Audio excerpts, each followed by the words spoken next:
بھائی بہن ہوں گے اور دادا دادی ہوں گے، نانا نانی ہوں گے، اصول، اور نیچے دے چلے جائیں گے، خدا نہ خواستہ اولاد غلط ہو گئی تو ان کو بخشوا گا کہ نہیں؟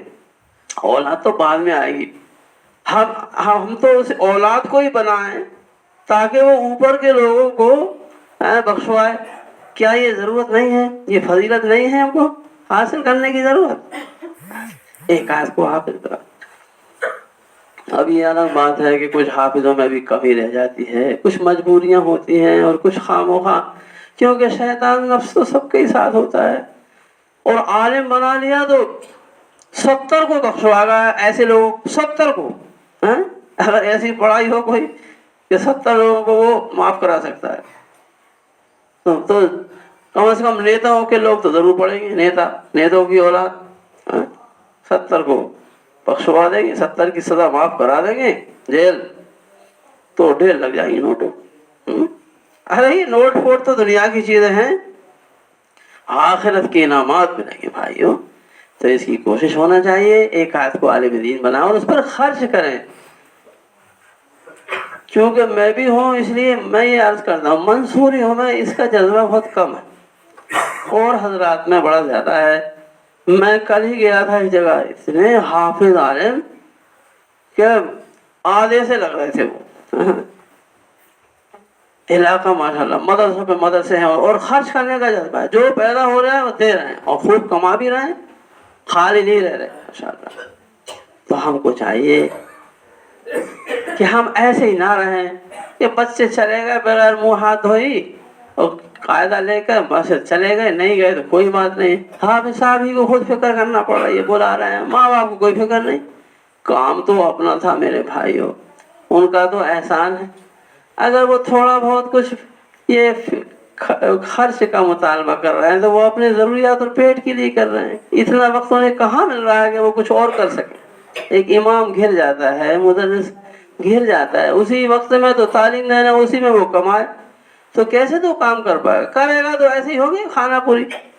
تو ان کی ضروریات ہوتی ہیں. پہلے یہ ضروریات بادشاہ پوری کرتے تھے. اسلامی دور میں اسلامی خزانے سے، بیت المال سے ضرورت پوری ہوتی تھی، اس لیے سب بے فکری سے تنخواہ پا کے کام کرتے تھے. ماسٹروں کو کوئی نہیں کہتا کہ یہ تنخواہ لے رہے ہیں، مگر علماء کی تنخواہ جو دال روٹی کی طرح ہے اس پہ نظر لگتی ہے کہ صاحب یہ تو پیسہ لے کے پڑھا رہے ہیں اور ہم دین کا کام مفت میں کر رہے ہیں. ارے بھائیو سمجھو، ان سے بڑھ کر دین کو جاننے والے، اللہ کے قانون کو جاننے والے اور دوسرے تھوڑا ہی ہوتے ہیں. ان کی ایک مجبوری ہے، وہ کوئی بھیک نہیں ہے، وہ ان کا حق ہے.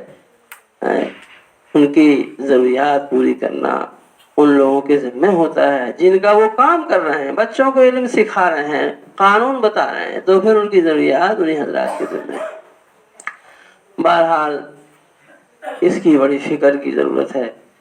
یہاں آپ کے اولاد میں، آپ کے بچوں میں کچھ حضرات پڑھ لکھ گئے ہیں، وہ اس کی فکر کر رہے ہیں، تو آپ کو اس کی اس میں مدد دینا اور انشاءاللہ بچوں کا حوصلہ بڑھانا اور جو جس لائن میں آگے بڑھ سکتا ہے اسے کوشش کرنا، بھیجنا، یہ بہت اہم ہے اور اس کی سب کو فکر چاہیے. بعض صوبوں میں، بعض پرانتوں میں سب گاؤں والے طے کر لیتے ہیں، کچھ پیسہ ذخیرہ کر لیتے ہیں کہ بھائی کون بچہ ہونہار ہے ہمارے بچوں میں، کہ وہ فلاں کا ہے، وہ غریب اتفاق کا اپن سب مل کے پڑھائیں گے، اس کی علم دین سکھائیں گے اس کو. ہاں تو ان کی یہ سوچ رہتی ہے بچہ کسی کو ہونہار ہونا چاہیے، اچھا ہے تو اپن سب مل کر اپن خرچ اٹھاؤ، الگ سے ایک فنڈ جمع کر دیں. ایسے پڑھتے ہیں ماشاءاللہ. میں نے سنا دیوبند طرف جو بچے رک گئے تھے لاک ڈاؤن میں، ٹرین بھیجی تھی انہوں نے، ٹرین بھیجی تھی بچوں کو لینے کے لیے. بس خلاصہ یہی ہے کہ ہم سب کا اصلی وطن جنت ہے. یہ دنیا عارضی وطن ہے، کھیت پہ ٹپرا ڈال لیتے ہیں پھر اس کو اکھاڑ کے لے آتے ہیں. ایسے ہی یہ عارضی وطن ہے، اصلی تو وہی ہے. اس کے لیے ہمیں علم دین کی، دینی معلومات کی ضرورت ہے علماء دین کے ذریعے. اور